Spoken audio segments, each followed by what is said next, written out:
I drained my savings down to the last penny to build a guest house in my parents' backyard, because they told me it was for me. For months, I poured my time, energy, and heart into it.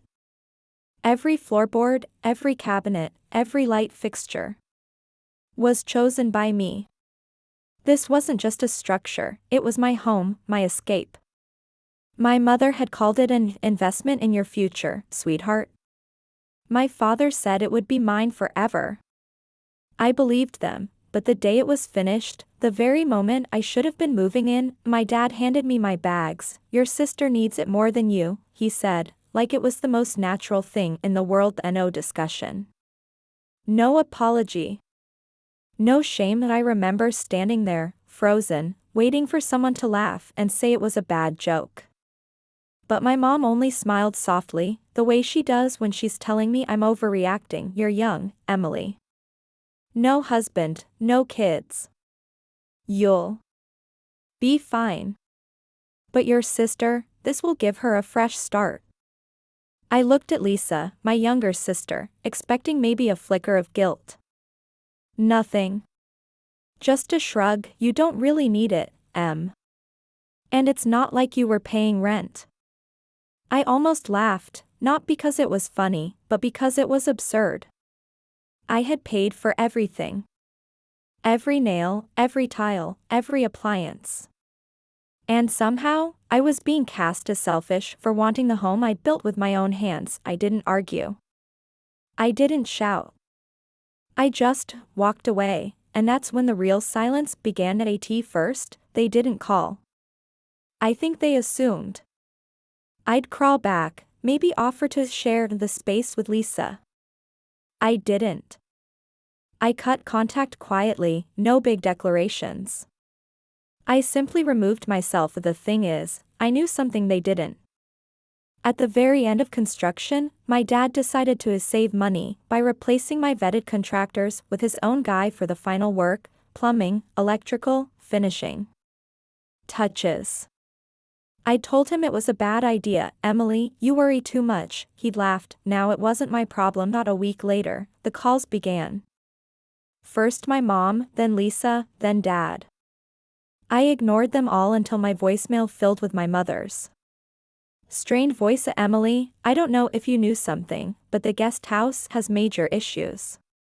The plumbing's leaking into the walls. The power keeps going out. And there's a smell, we can't even figure out where it's coming from. Lisa can't move in. We need to talk. I didn't call back. Not because I wanted revenge, but because for once in my life, it wasn't my mess to fix. And here's the thing, this wasn't really about the house.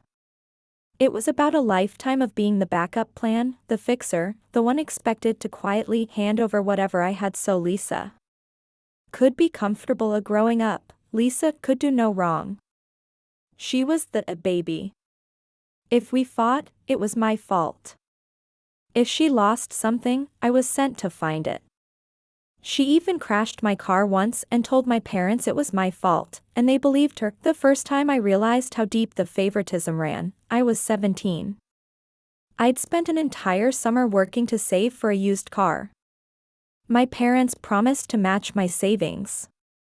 2 weeks before I was going to buy it, Lisa totaled hers. When I came home, my savings were gone. They'd given it to her. Lisa needs it more, my mom had said. That was the summer I stopped believing I'd ever be treated equally. But I still kept hoping. That's why, when they suggested building the guest house for me, I believed them, and now here we were. When Dad finally reached me, his voice was clipped. Emily, what's going on with the house? Lisa can't move in, the plumbing's shot, the wiring's a mess, and now there's mold.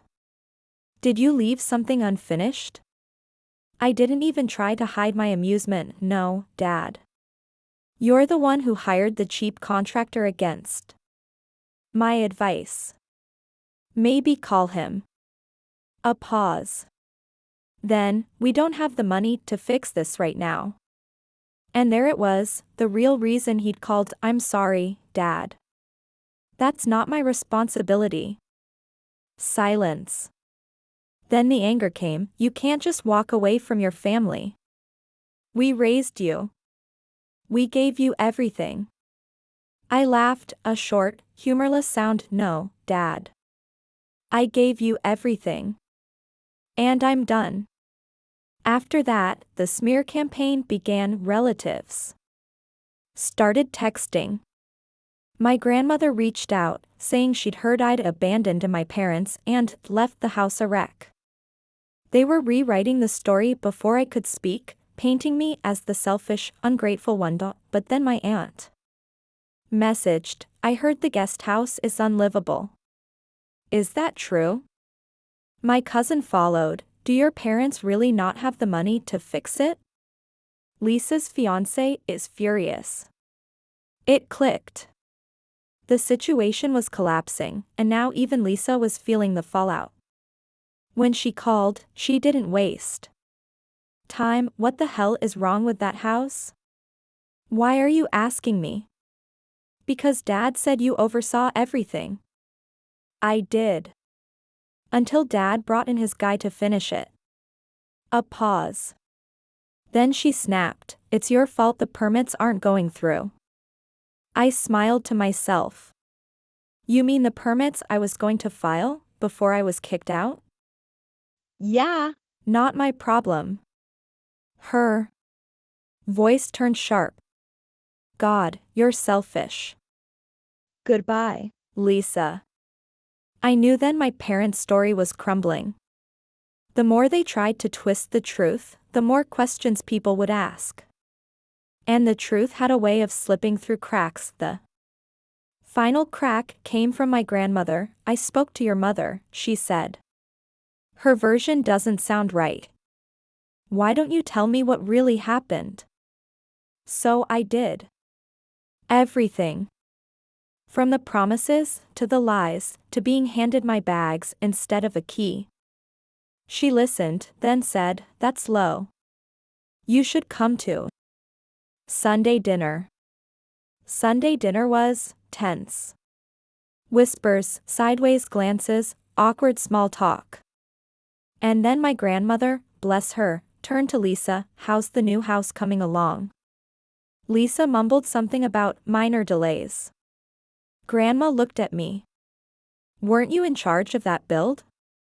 I took a slow sip of water. I was, until Dad replaced my contractors with a cheaper guy. I told him it was a mistake. The silence was instant and heavy. My parents' faces tightened. And just like that, the room shifted. Whispers started. An uncle muttered, unbelievable. My parents had lost control of the story. I left that night lighter than I'd felt in months. No shouting, no dramatics, just the truth, spoken aloud. They haven't called me since, and for once, that silence feels like freedom.